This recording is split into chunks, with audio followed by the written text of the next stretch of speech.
નમસ્કાર વિદ્યાર્થી મિત્રો, આની પહેલાંના લેક્ચરમાં આપણે એક ચલ સુરેખ સમીકરણ એટલે શું એના વિશે જોયું. એક ચલ સુરેખ સમીકરણ કોને કહેવાય? એક ચલ ધરાવતી સુરેખ પદાવલીથી બનતા સમીકરણને. જે સમીકરણમાં એક જ ચલ હોય, પછી તે એક્સ હોય, વાય હોય, ટી હોય, કોઈ પણ હોય, અને એની જે ઘાત છે મહત્તમ ઘાત એ પણ એક જ હોય, એટલે x + 2 = 6. આપણે સ્વાધ્યાય 2.1 એના પહેલાં 10 દાખલા છે એની ગણતરી કરેલી. આજે આપણે 11મો અને 12મો દાખલો છે એ ગણવાનો છે. 11મા દાખલાની રકમ છે 17 + 6p = 9. 17 + 6p = 9. તો સૌથી પહેલાં આપણે શું કરશું?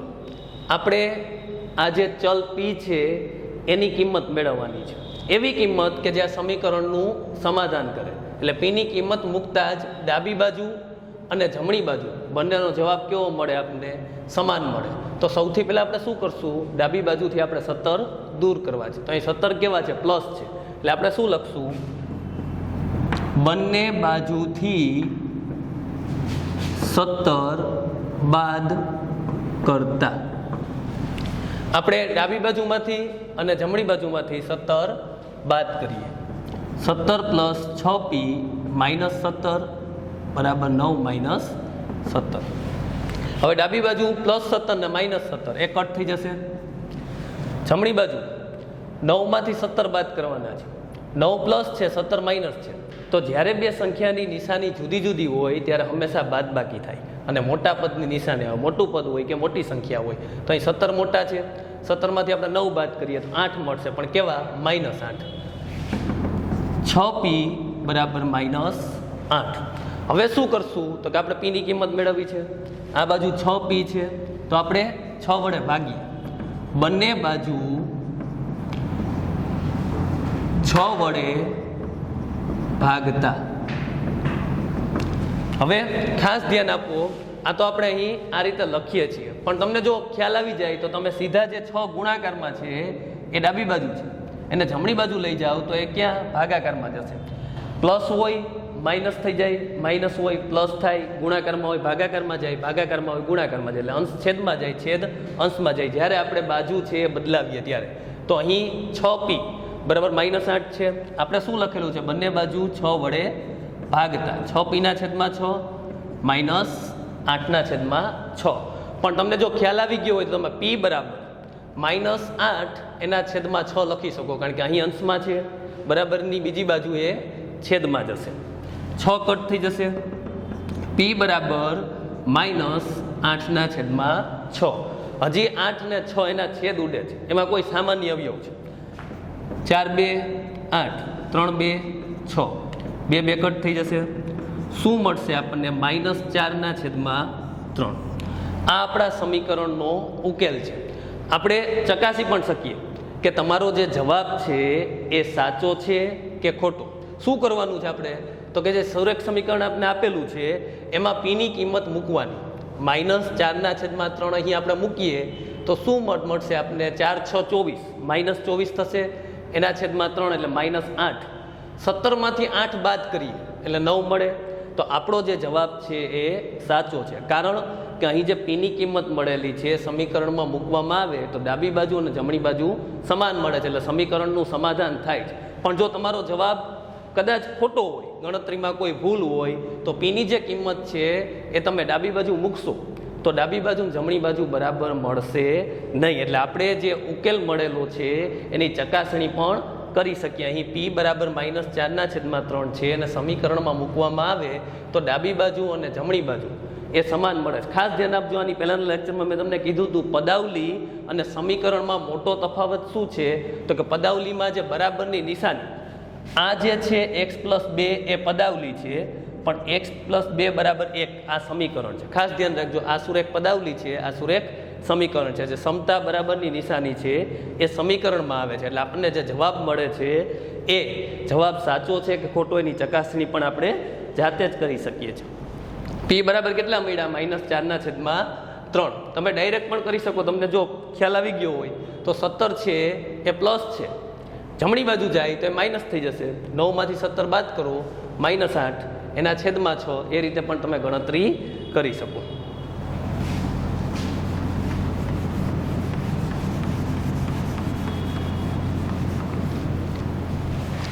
ચાલો ત્યાર પછીનો 12મો દાખલો છે x/3 પ્લસ 1 બરાબર 7/15. હવે સૌથી પહેલા આપણે શું કરશું તો કે જે +1 છે એને જમણી બાજુ લઈ જઈએ, અથવા તો આપણે બાદ લખીએ કે બંને બાજુથી 1 બાદ કરતા, બંને બાજુથી 1 બાદ કરતા, +1 -1 7/15 -1. ડાબી બાજુમાંથી આપણે 1 બાદ કરેલા છે, જમણી બાજુમાંથી પણ આપણે 1 બાદ કરેલા છે. અહીં કટ થઈ જશે, શું મળશે? x/3. આ બાજુ 7/15 -1. હવે અહીં ખાસ ધ્યાન આપો કે એક અપૂર્ણાંક છે અને એક પૂર્ણાંક છે. તો જ્યારે અપૂર્ણાંકનો પૂર્ણાંક સાથે સરવાળો કરવાનો હોય કે બે અપૂર્ણાંકનો સરવાળો કરવાનો હોય, બે અપૂર્ણાંકની બાદબાકી હોય, ત્યારે છેદ હંમેશા સમાન હોવો જોઈએ. 1/છેદમાં કેટલા હોય? 1. તો આપણે શું કરવું પડશે કે જ્યાં છેદમાં 1 છે ત્યાં 15 કરવા પડશે, એના માટે 15 વડે ગુણવું પડશે. ચાલો છેદને આપણે ગુણીએ તો અંશને પણ ગુણવા પડે, એટલે છેદમાં 15 થશે તો અંશમાં પણ 15 થશે. 15/15 એટલે આપણે મળે 1. પણ અહીંયા આપણે શું કરેલું છે, જે અપૂર્ણાંક છે એને સમછેદી બનાવેલા છે. હવે સરળતાથી આપણે બાદબાકી કરી શકીએ. x/3 બરાબર અંશની બાદબાકી થશે 7 - 15 છેદમાં 15. x/3 બરાબર 7માંથી 15 બાદ કરીએ -8/15. હવે આપણે x ની કિંમત મેળવવાની છે. x છે એની કિંમત મળે એટલે આપણે સમીકરણનો ઉકેલ મળે. તો 3 છે એને ચોકડી ગુણાકારમાં ક્યાં લઈ જશું? અંશમાં લઈ જશું. x બરાબર -8 × 3 છેદમાં 15. ચાલો હવે આપણે શું કરશું? 3 5 15 કટ થાય છે, 3 5 15. x બરાબર -8/5 એ આપણા સમીકરણનો ઉકેલ છે. અહીં આપણે -8/5 લખીએ તો 5 અને 3 એનો ગુણાકાર થશે એટલે -8/15 આપણને મળશે. પછી 15 × 15 એટલે -8 + 15, 15માંથી 8 બાદ કરીએ એટલે આપણને જવાબ શું મળશે? 7/15. એટલે તમારો જે ઉકેલ છે એ સમીકરણમાં x ની જગ્યાએ તમે મૂકીને ચકાસી પણ શકો કે તમારો જે જવાબ છે એ સાચો છે કે ખોટો. જો આપણો જવાબ ખોટો હોય તો ડાબી બાજુ ને જમણી બાજુ સમાન મળશે નહીં. અહીં જવાબ અલગ આવશે, આ બાજુ જવાબ અલગ આવશે. ટૂંકમાં ડાબા ને જબા સમાન મળશે નહીં. તો આપને ખ્યાલ આવી છે કે આપણો જવાબ ખોટો છે, ક્યાંય ગણતરીમાં ભૂલ છે. આપણે પાછું એક સમજી લઈએ એકવાર. +1 છે એટલે આપણે શું કર્યું છે? બંને બાજુથી 1 બાદ કરેલા છે, એટલે 1 બાદ કરશું એટલે +1 -1 એટલે 0 થઈ જશે, કટ થઈ જશે. આ બાજુ 7/15 -1. ખાસ ધ્યાન રાખજો, પહેલા જમણી બાજુ તો લખવાની જ છે, પછી -1 લખવાનું છે. 1 - 7/15 ન કરતા.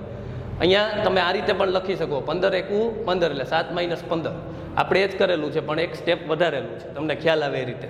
7 - 15 એટલે -8 એના છેદમાં 15. ટૂંકમાં અહીં આપણે લસા લીધેલો છે. તમે અગાઉના ધોરણમાં લસા વિશે ભણી ગયા છો, લઘુત્તમ સામાન્ય અવયવી.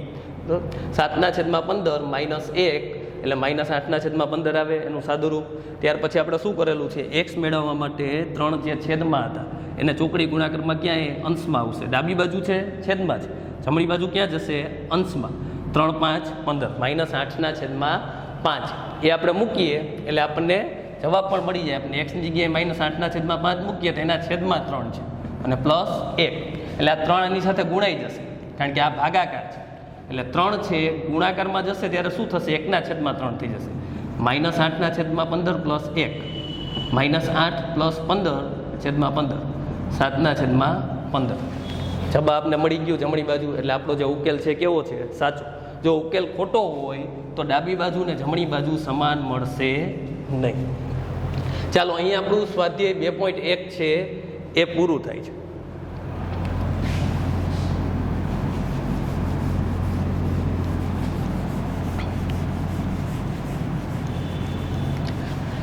હવે આપણે જે દાખલા ગણવાના છે એ છે સ્વાધ્યાય 2.2 ના સ્વાધ્યાય 2.2.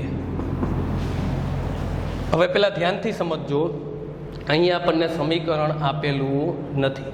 શું આપેલું છે? આપણને કૂટ પ્રશ્ન આપેલું છે. તો સૌથી પહેલાં આપણે શું કરવું પડશે? આપેલ કૂટ પ્રશ્ન જેમાં કોઈ અજ્ઞાત ચલ ધારી, એટલે એક્સ વાય ઝેડ કોઈ પણ અજ્ઞાત ચલ તમે ધારી શકો, પી ધારી શકો, ટી ધારી શકો, એ ધારી અને આપણે શું કરવાનું છે? સમીકરણ બનાવવાનું છે. ત્યાર પછી આપણને ખ્યાલ છે કે સમીકરણનો ઉકેલ મેળવવાનો છે. તો સમીકરણનો જે ઉકેલ મળશે એ જ આપણા કૂટ પ્રશ્નનો જવાબ છે. આપણે જોઈએ પહેલો દાખલો એટલે તમને ખ્યાલ આવી જાય. એક સંખ્યામાંથી 1/2 બાદ કરીને મળતા પરિણામને 1/2 વડે ગુણતા જો 1/8 મળે તો તે સંખ્યા શોધો. અહીં આપણને સમીકરણ આપેલું નથી, પણ આપણે સમીકરણ બનાવવું પડશે. તો આપણે શું કરશું? અહીં જે ચલ અજ્ઞાત ચલ છે એક્સ ધારી લેશું. એક સંખ્યામાંથી કીધું જ ને આપણને, બરાબર? તો આપણે એ સંખ્યા કઈ ધારશું? એક્સ. ધારો કે તે સંખ્યા એક્સ છે. આપણને જે એક સંખ્યા કીધેલી એ સંખ્યા આપણે શું ધારી છે? એક્સ. હવે એક સંખ્યામાંથી 1/2 બાદ કરીને, ચાલો એક્સમાંથી 1/2 બાદ કરતા શું મળશે આપણને? તો કે એક્સ માઇનસ 1/2 મળે. આપણે એક્સમાંથી 1/2 બાદ કરીએ એટલે શું મળે? X minus 1/2. ત્યાર પછી શું કરવાનું છે? મળતા પરિણામને 1/2 વડે ગુણો. એટલે પરિણામ કયું મળ્યું છે? એક્સ માઇનસ 1/2 ને 1/2 વડે ગુણતા 1/2 એક્સ માઇનસ 1/2 મળે. આપણે શું કરેલું છે? તો કે 1/2 વડેનો ગુણાકાર કરેલો છે. હવે આ જે આપણે જે ગાણિતિક પ્રક્રિયાઓ કરેલી છે, એક્સમાંથી 1/2 બાદ કરેલા છે અને આખું જે પરિણામ છે અને 1/2 વડે ગુણેલા છે, તો આપણને મળે છે શું? તો 1/8. અહીં પરિણામ 1/8 મળે છે. તેથી 1/2 કૌંસમાં એક્સ માઇનસ 1/2 બરાબર 1/8. આપણે જે સંખ્યા ધારેલી છે એક્સ, એને ડાબી બાજુ લખેલી છે. 1/2 બાદ કરેલા છે એ પણ ડાબી બાજુથી બાદ કરેલા છે, અને 1/2 વડે ગુણેલા છે આખા પરિણામ, એ પણ ડાબી બાજુ છે. અને જમણી બાજુ આપણે શું મળશે? તો કે 1/8. કારણ કે એક્સમાંથી 1/2 બાદ કરી અને 1/2 વડે ગુણતા 1/8 મળે છે. એટલે બરાબર શું થશે? 1/8. હવે આ જે સમીકરણ છે આપણી પાસે તૈયાર થઈ ગયું. હવે ખાલી આપણે શું કરવાનું છે? આ સમીકરણમાં એક્સની કિંમત મેળવવાની છે, એટલે આપણે કૂટ પ્રશ્નનો જવાબ મળી જશે. ચાલો સૌથી પહેલાં આપણે શું કરીએ? તો કે 1/2 છે આપણે દૂર કરવા છે. તેના માટે શું કરશું? 2 વડે ગુણાકાર કરશું. બંને બાજુ 2 વડે ગુણતા, બંને બાજુ 2 વડે ગુણતા 1/2 એક્સ માઇનસ 1/2 ગુણ્યા 2 અને 1/8 ગુણ્યા 2. શું કરેલું છે આપણે? તો કે બંને બાજુ 2 વડે ગુણાકાર કરેલો છે. ચાલો આ 2 અને આ 2 કટ થશે, કારણ કે આખું એક પદ છે એટલે 2 કટ થશે. અહીંયા આપણને શું મળશે? 2 4 8. એક્સ માઇનસ 1/2 બરાબર 1/4. એક્સ માઇનસ 1/2 બરાબર 1/4. ટૂંકમાં 1/2 દૂર કરવા માટે આપણે શું કરેલું છે? તો કે છેદમાં 2 છે, તો આપણે 2 વડે ગુણાકાર કરેલો છે. એટલે 2 વડે જ્યારે ગુણાકાર કરીએ ત્યારે અંશના 2 છેદના 2 કટ થઈ જશે, એટલે આપણે 2/2 એટલે 1 મળશે. આ બાજુ આપણે 2 વડે ગુણાકાર કરશું એટલે 2 4 8. હવે શું કરવાનું છે? તો કે એક્સની કિંમત મેળવવા માટે આપણે બંને બાજુ 1/2 ઉમેરી પણ શકીએ, પણ હવે તમને ખ્યાલ આવી ગયો હશે કે આપણે ડાબી બાજુ છે એની ડાબી બાજુ જે સંખ્યા છે ને જમણી બાજુ લઈ જઈએ તો એની નિશાનીમાં ફેરફાર થઈ જાય છે. એટલે એક્સ બરાબર 1/4 પ્લસ 1/2. શું મળશે? એક્સ બરાબર 1/4 પ્લસ 1/2. હવે આપણે આનો ઉકેલ મેળવવાનો છે. ચાલો ખાસ ધ્યાન આપજો. છેદમાં 4 છેદમાં 2 શું કરશું? તો કે જ્યાં છેદમાં 2 છે ત્યાં 4 કરવાના છે. 1/4 એમને એમ રહેશે. ચાલો અહીં 2 વડે ગુણશું એટલે 2 2 4 ઉપર 2 વડે ગુણવું પડશે એટલે 1/2 છે ત્યાં શું થઈ જશે 2/4. હવે આપણે સરળતાથી બંનેનો સરવાળો કરી શકીએ 1+2. જ્યારે છેદ સમાન હોય ત્યારે અંશનો સરવાળો કે બાદબાકી થઈ શકે, પણ જો છેદ સમાન ન હોય એટલે કે 1/2 વત્તા 1/3 તો બરાબર નથી 1/5. એટલે આ રીતે તમે સરવાળો કરી શકો નહીં. અપૂર્ણાંકના સરવાળા અને બાદબાકી માટે એનો છેદ હંમેશા સમાન હોવો જોઈએ. જ્યારે છેદ સમાન હોય ત્યારે સરળતાથી અંશનો સરવાળો કે બાદબાકી કરી શકાય. ચાલો હવે 1+2 કેટલા મળશે આપણને? તો કે 3/4. હવે આપણો જે ઉકેલ છે એ કેટલો મળ્યો છે આપણને? 3/4. તો આપણે ચકાસી લઈએ કે 3/4 છે આવે છે. સૌથી પહેલાં આપણે શું કરશું? 3/4 લખશું. હોય તો 3/4 અને અહીં શું થશે? તો કે 1/2 છે બરાબર. 4 અહીં 2 વડે ગુણીએ એટલે ઉપર 2 થઈ જશે એટલે 3/4 માઇનસ 2/4. તો આનો જવાબ આપણને શું મળે? 1/4. અને એનો ગુણાકાર કોની હારે કરવાનો છે? 1/2 હારે. તો જ્યારે એનો ગુણાકાર 1/2 હારે કરીએ તો શું મળે? 1/8. તો ડાબી બાજુ અને જમણી બાજુ આપણને કેવી મળે? સમાન મળે છે. એનો અર્થ શું થયો કે આપણો જે જવાબ છે એ સાચો છે. કારણ કે જો તમારા જવાબમાં ભૂલ હોય તો ડાબી બાજુ અને જમણી બાજુ છે એનો જવાબ સમાન મળે નહીં. ડાબી બાજુ અલગ મળે, જમણી બાજુ અલગ મળે, પણ અહીં આપણો ઉકેલ સાચો છે. એટલે 3/4 આપણે જ્યારે સમીકરણમાં મૂકીએ ત્યારે ડાબા બરાબર જવાબ મળે છે. એટલે કૂટ પ્રશ્ન છે એમાં સૌથી પહેલાં તમારે શું કરવાનું છે કે આપેલ કૂટ પ્રશ્ન છે એમાં જે સંખ્યા આપેલી છે એના બરાબર x, y, z કોઈ પણ ચલ તમે અજ્ઞાત ચલ ધારી શકો. પછી સમીકરણ બનાવવાનું છે, સમીકરણનો ઉકેલ મેળવવાનો છે. એટલે અજ્ઞાત ચલની જે કિંમત મળે એ જ આપણા કૂટ પ્રશ્નનો જવાબ છે. તો અહીં સંખ્યા કઈ મળશે? એક સંખ્યા આપને આપેલી હતી, એ સંખ્યા કઈ છે? તો કે 3/4. એટલે આપણે એવું કહી શકીએ કે 3/4 માંથી 1/2 બાદ કરી અને મળતા પરિણામને 1/2 વડે ગુણવામાં આવે તો આપણને કેટલા મળે છે? 1/8. ચાલો આ ખ્યાલ આવી ગયો. પાછો એકવાર આપણે રિવાઇઝ કરી લઈએ. ધારો કે તે સંખ્યા x છે. કઈ? જે આપેલી છે એક સંખ્યા. x માંથી 1/2 બાદ કરતા શું મળશે? x - 1/2. ત્યાર પછી એને 1/2 વડે ગુણતા આ આપણને આખું પરિણામ મળ્યું. એને બરાબર પરિણામ કયું છે? તો કે 1/8. એટલે ડાબી બાજુ આપણે શું મળ્યું? 1/2 કૌંસમાં x - 1/2 અને જમણી બાજુ 1/8. ત્યાર પછી આપણે શું કરેલું? સમીકરણને ઉકેલેલું છે. કઈ રીતે? તો કે 1/2 દૂર કરવા માટે 2 વડે ગુણાકાર કરેલો છે. 2 વડે ગુણાકાર કરવાથી શું મળશે? 1/4. અહીં x - 1/2. ત્યાર પછી -1/2 છે એને આપણે જમણી બાજુ લઈ ગયા એટલે માઇનસ છે કેવા થઈ જશે? પ્લસ. 4 અને 2 નો લસા 4 થશે. અહીં આપણે 2 વડે ગુણેલા છે, ઉપરે 2 વડે ગુણેલા છે. 1/4 વત્તા 2/4 એટલે કેટલું મળશે આપણે? 3/4. આ આપણો જવાબ છે.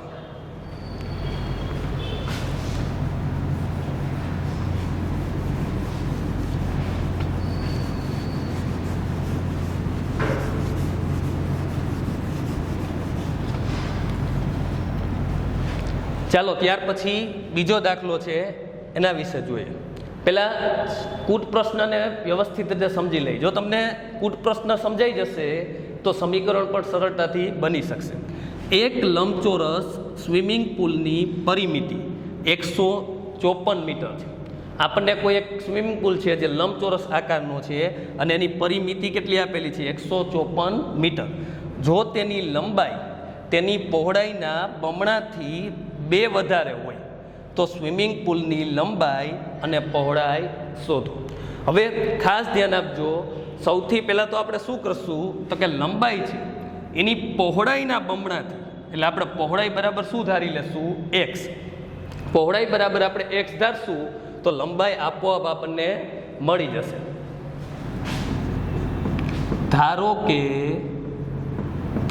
તમે લંબાઈ ધારી શકો પણ એમાં શું થશે? થોડુંક કોમ્પ્લિકેટેડ થઈ જશે બરાબર, થોડુંક અઘરું પડશે. એટલે અહીં આપણને પહોળાઈ છે બરાબર આપણે x ધારશું એટલે લંબાઈ સરળતાથી આપણને મળી જાય. ધારો કે લંબચોરસ સ્વિમિંગ પુલની પહોળાઈ, ખાસ ધ્યાન આપજો એકમ કયો આપેલો છે અહીંયા? મીટર. તો ધારો કે લંબચોરસ સ્વિમિંગ પુલની પહોળાઈ x મીટર છે. આપને પહોળાઈ કેટલી? તો કે x મીટર આપેલી છે. હવે લંબાઈ તેની પહોળાઈના બમણાથી 2 વધારે છે. એટલે અહીં લંબચોરસ સ્વિમિંગ પુલની લંબાઈ તેની પહોળાઈના બમણાથી એટલે 2 ગણા બમણાથી 2 વધારે છે. તેથી લંબચોરસ સ્વિમિંગ પુલની લંબાઈ બરાબર. ચાલો આપને લંબાઈ કેટલી મળશે તો કે પહોળાઈ છે એના 2 ગણા એટલે x ને 2 વડે ગુણો એટલે શું મળશે 2x અને +2 કારણ કે 2 વધારે છે 2 ઓછી એમ કીધું હોત તો -2 લખે. ચાલો આ આપણને શું મળી ગઈ લંબાઈ પહોળાઈ મળી ગઈ લંબાઈ મળી ગઈ. હવે આપેલું શું છે તો કે લંબચોરસ સ્વિમિંગ પુલની પરિમિતિ. લંબચોરસ સ્વિમિંગ પુલની પરિમિતિ બરાબર 154 મીટર. હવે આ બાજુ એનું સૂત્ર લખવું પડશે. લંબચોરસ આ એક લંબચોરસ છે તો આપણે અહીં x લખીએ અહીં y લખીએ એટલે લંબાઈ પહોળાઈ લખી નાખીએ. અહીંયા લંબાઈ લઈએ અહીં પહોળાઈ લઈએ તો શું થશે તો કે લંબાઈ વત્તા લંબાઈ અને પહોળાઈ વત્તા પહોળાઈ એટલે લંબચોરસની જે ચારેય બાજુઓ છે એમાંથી સામસામેની બાજુ કેવી હોય સરખી હોય તો 2 લંબાઈ અને 2 પહોળાઈ એટલે આપણે લંબચોરસ સ્વિમિંગ પુલની પરિમિતિનું સૂત્ર શું મળશે તો કે 2 કૌંસમાં લંબાઈ વત્તા પહોળાઈ 2 કૌંસમાં લંબાઈ વત્તા પહોળાઈ બરાબર 154.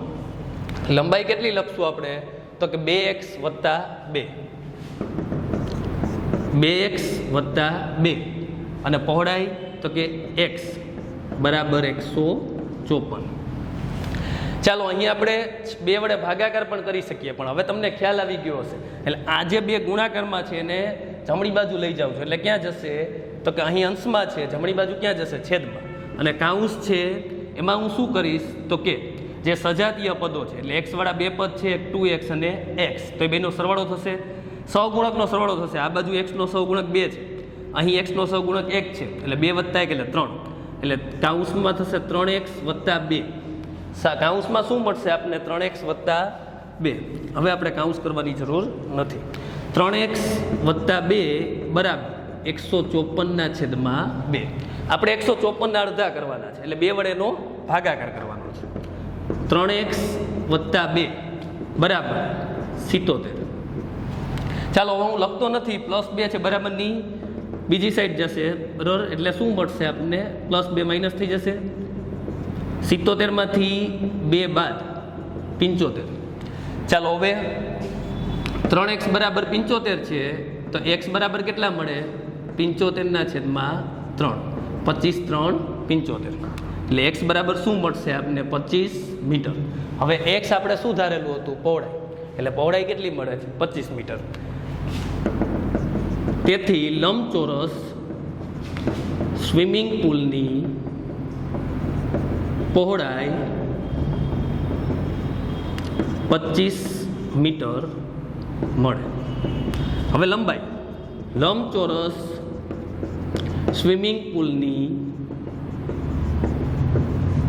લંબાઈ બરાબર 2x વત્તા 2.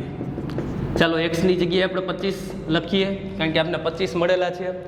25 નો 2 હારે ગુણાકાર ખાસ ધ્યાન રાખજો 2 અને 25 ગુણાકારના સંબંધમાં છે એટલે પહેલા 25 નો 2 હારે ગુણાકાર કરતા 25 વત્તા 2 ન કરતા 25 2 50 અને એમાં +2 એટલે શું મળે આપણે 52. ચાલો લંબચોરસ સ્વિમિંગ પુલ છે એની પહોળાઈ આપણે કેટલી મળેલી છે 25 મીટર અને લંબાઈ 52 મીટર. હવે જો કુટ પ્રશ્ન સમજો કુટ પ્રશ્નમાં શું કીધેલું લંબાઈ છે એની પહોળાઈના બમણાથી 2 વધારે છે તો આપણે 25 છે એનો 2 હારે ગુણાકાર કરીએ એટલે 50 અને +2 એટલે 52. હવે આપણે સોલ્વ કરી લઈએ અને ઉકેલી લઈએ તો અહીંયા આપણે લંબચોરસ સ્વિમિંગ પુલની પરિમિતિ કેટલી આપેલી છે 154 મીટર આપેલી છે તો 25 વત્તા 52 અને એને ગુણ્યા 2 બરાબર, આ એનું સૂત્ર છે 2 કૌંસમાં લંબાઈ વત્તા પહોળાઈ એટલે 25 પ્લસ 52 એટલે 77 ને ગુણ્યા 2 એટલે 154. જો તમારો જવાબ છે ખોટો હોય તો ડાબી બાજુ અને જમણી બાજુ છે એ સમાન મળે નહીં, પણ આપણો જવાબ સાચો છે એટલે અહીં લંબાઈ 52 આવશે. 52 પ્લસ 25, 52 પ્લસ 25 એટલે 77, એનો 2 સાથે ગુણાકાર એટલે 154. હવે સમજી લઈએ, સ્ટેપ બાય સ્ટેપ સમજીએ. સૌથી પહેલાં લંબચોરસ સ્વિમિંગ પુલની પહોળાઈ આપણે x મીટર ધારેલી છે. હવે લંબાઈ કઈ રીતે મળશે તો કે લંબાઈ તેની પહોળાઈના બમણાથી 2 વધારે છે, એટલે પહોળાઈ x છે તો એના બમણા એટલે 2x અને એમાં 2 વધારે એટલે પ્લસ, 2 ઓછી એમ કીધું હોય તો -2 એટલે 2x વત્તા 2. ત્યાર પછી લંબચોરસ સ્વિમિંગ પુલની પરિમિતિ આપણે 154 મીટર આપેલી છે, એનું સૂત્ર આપણે મૂકશું 2 કૌંસમાં લંબાઈ વત્તા પહોળાઈ બરાબર 154. અહીં 2x વત્તા 2 પ્લસ x 2 છેદમાં જશે એટલે 154 ના અડધા 77, અથવા તમે 2 વડે ભાગાકાર પણ કરી શકો, તમને ખ્યાલ છે 2 7 14 ને 2 7 14 એટલે આપણે 77 મળે. ત્યારબાદ પ્લસ 2 છે જમણી બાજુ જાય એટલે -2 થઈ જશે, 77 માંથી 2 બાદ 75. ગુણાકારમાં છે 3 બરાબરની બીજી બાજુ ક્યાં જશે ભાગાકારમાં જશે એટલે 75 ના છેદમાં 3 એટલે 25. x આપણે 25 મીટર મળી ગયું, અને લંબાઈ મેળવવા માટે આપણે 25 ગુણ્યા 2, કારણ કે પહોળાઈના 2 ગણા અને એનામાં 2 ઉમેરવાના છે, 2 વધારે છે એટલે 52 મળશે.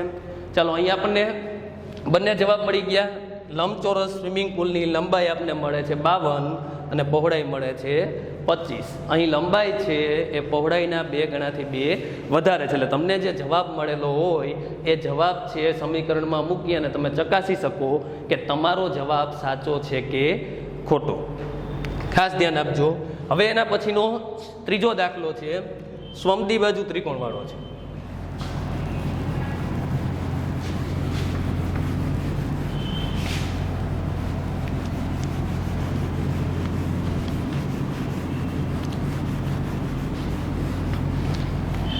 ચાલો, આ કૂટ પ્રશ્નને ઉકેલવા માટે સૌથી પહેલાં તમારે શું કરવું પડશે, જે આપેલ કૂટ પ્રશ્ન છે એને 2 વાર ધ્યાનથી વાંચજો, તો જ તમે કૂટ પ્રશ્ન છે એનો ઉકેલ મળી શકશે.